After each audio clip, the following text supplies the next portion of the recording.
Chapter 4, Customer Journeys. Now it's time to move on from making your website perform as effectively as possible from a technical perspective to really starting to understand your target clientele and how they interact with your funnel.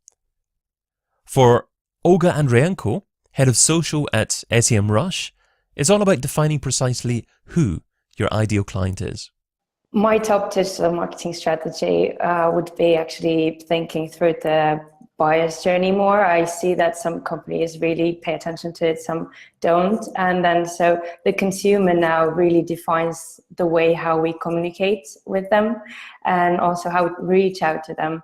And so the time for the viral campaigns is over. And then now it's time for personalized, customized campaigns. That's what we're all into, split testing and or like very granular campaigns. So I suggest that companies define the target audience and one client that really fits it, and then they work through the buyer's journey together with that client, and then adjust the content from no brand awareness to actually to being brand advocate. And so the most important thing is that this target audience would really find this content at a specific step in the buyer's journey. And speaking of social media, I'd say now I see the trend going to closed communities with smaller audiences but higher attention span, because attention is now the currency. And so there I'd suggest companies really tap into the closed communities and also chat app marketing, meaning Facebook bots, for example.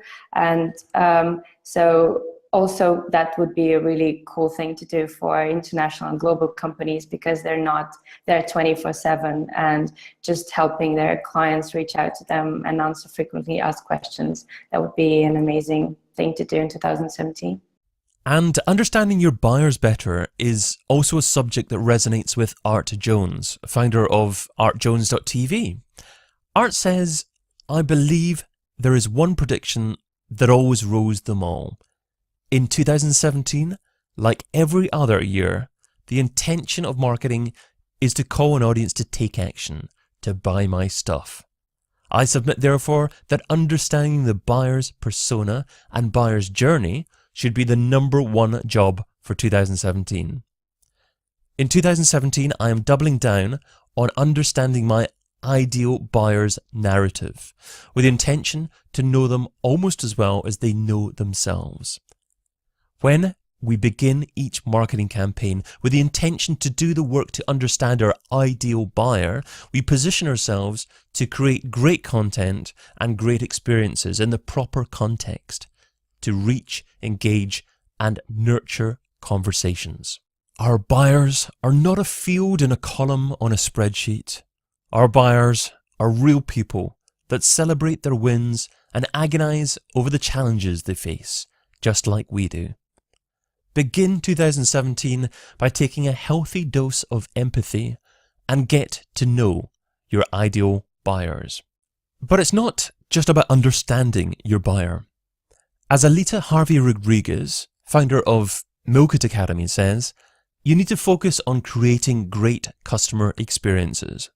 Yeah, so something that's, thanks David, something that's become really apparent very much so this year is customer first content, and the need to drive our content from a place that has nothing to do with our products, but more about the why, not your why, but the why for the customers, and the need to deeply understand the customer journey. People really expect experience now. They're not just purchasing for a company because it's their local, or they're not just purchasing from it because it's their only choice. People have choice, and they need to have great experience when they go and purchase from a brand.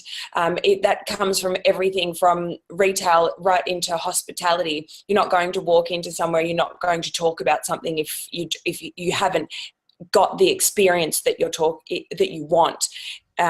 People talk about experience, they don't talk about anything else. And if people have had a positive one, then we're going to talk about it a lot more. You know, one-to-one communication. So yeah, one-to-one communications isn't a nice to have, it's a need to have now. We really need to be investing in marketing automation and drip feeding our content based on where that customer is in that particular point in time in their journey, and following the content and constantly updating that content based on where that person is in their buying cycle. Have they been educated enough? Have they been onboarded properly? Are they becoming a real advocate for our brand? Have they purchased from us? And are we treating them the right way? Greater personalization is going to be huge. And again, none of this can happen. I mean, it can happen. It'll take you a lot of time and effort. But the best way to get all of this kind of stuff happening is investing in your knowledge in marketing automation, and deeply understanding your customers. So customer first content for 2017 and beyond is going to be huge. And this is, of course, going to impact with, with the changes that's happening in advertising, with everything being activated by our voice, that's coming up very strong with the releases that Amazon, Google, and Apple are doing at the moment. We're not having to. Push marketing is just not going to cut it anymore. We really need to be nurturing, personalizing, and investing in customer first content. And of course, nowadays, as Olga touched upon while she was talking about the importance of Facebook, how your prospects experience your brand doesn't start and end on your own website. One place where people are likely to be introduced to your brand is Google's search results.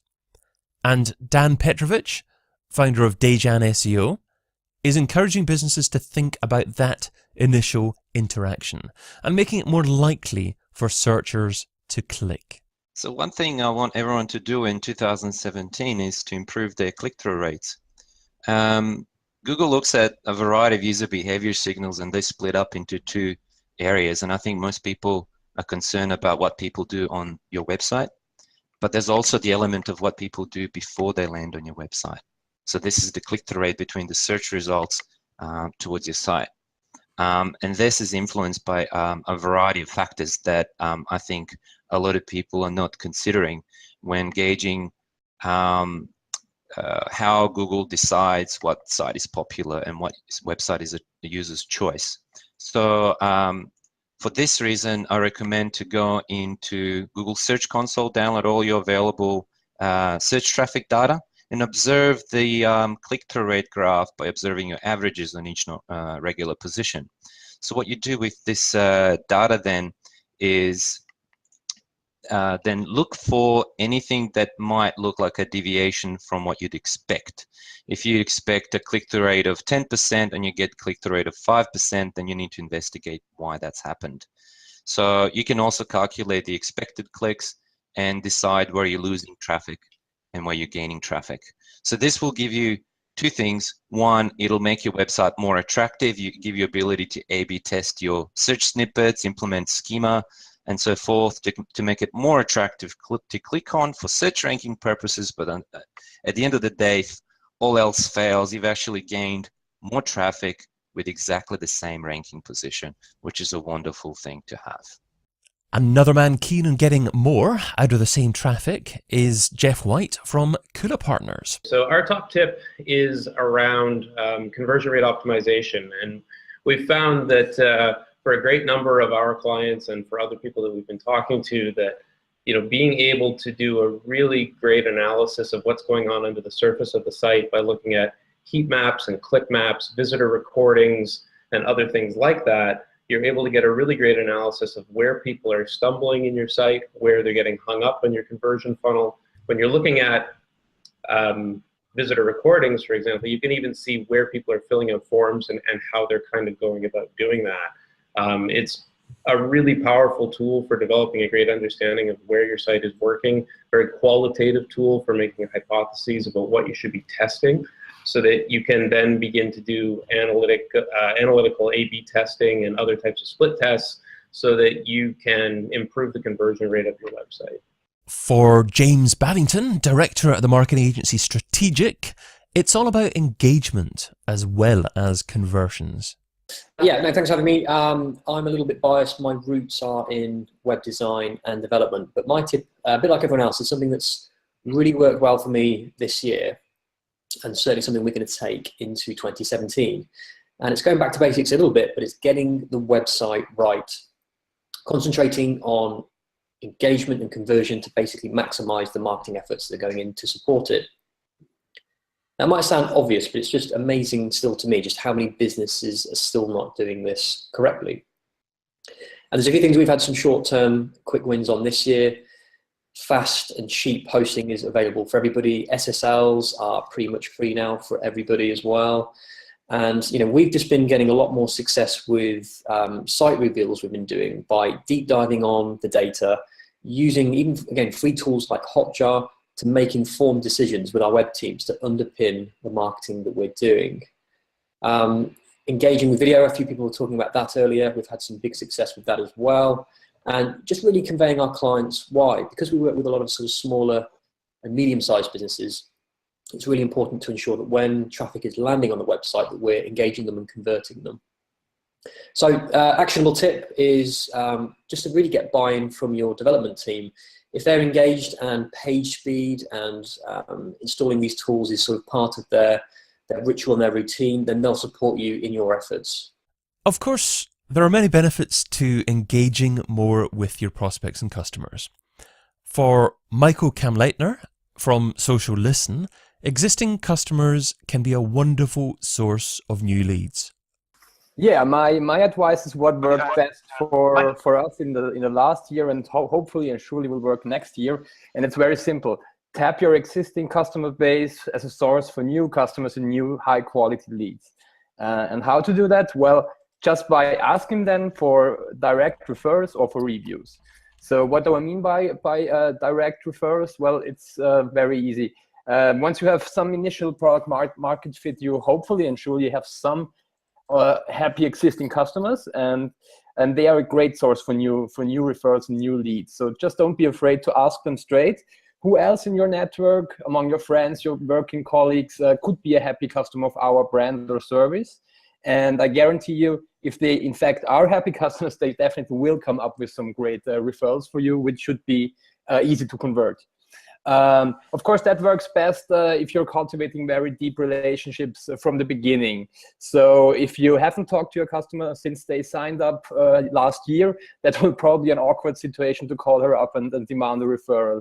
So I would also advise to always stay in contact and foster deep relationships with your existing clients, so that you have the opportunity to ask for referrals.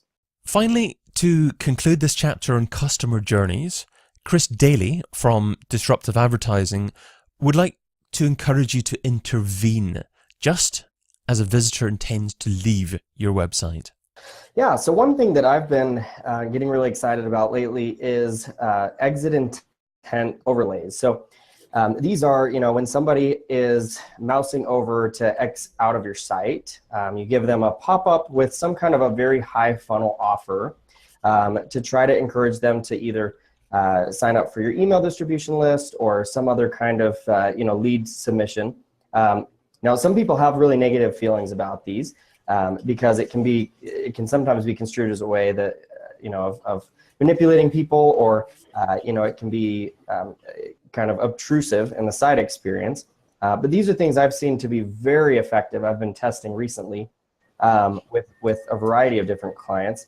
And especially if you have a site that people aren't going to be coming back to frequently. So if you're running PPC ads or any kind of advertising to a landing page, for example, if you're going to lose your traffic anyways, you might as well at least give them a high funnel offer, something like a free ebook or some kind of a free offer that they can sign up for, to try to capture some information that you can use to remarket to them later. I'm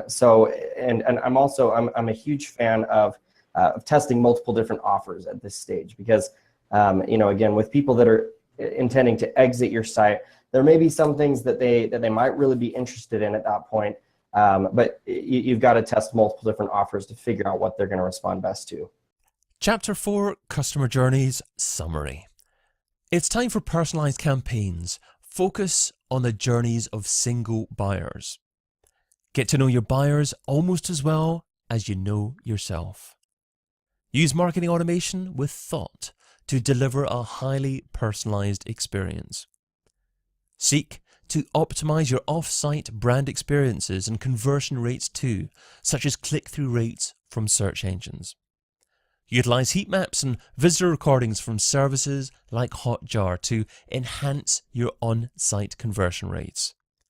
Maximize the performance of your website before spending too much on paid traffic driving activities. Tap your existing customers for new leads. Test multiple offers at the point of exit intent, especially on landing pages for paid traffic. You can get your copy of Digital Marketing in 2017, the book, over at digitalmarketingin2017.com. Just scroll down, click on the orange order button, and you can choose from ordering the paperback or the Kindle edition on either Amazon.com or Amazon.co.uk. Then, when you've ordered, come back to digitalmarketingin2017.com to claim your bonuses.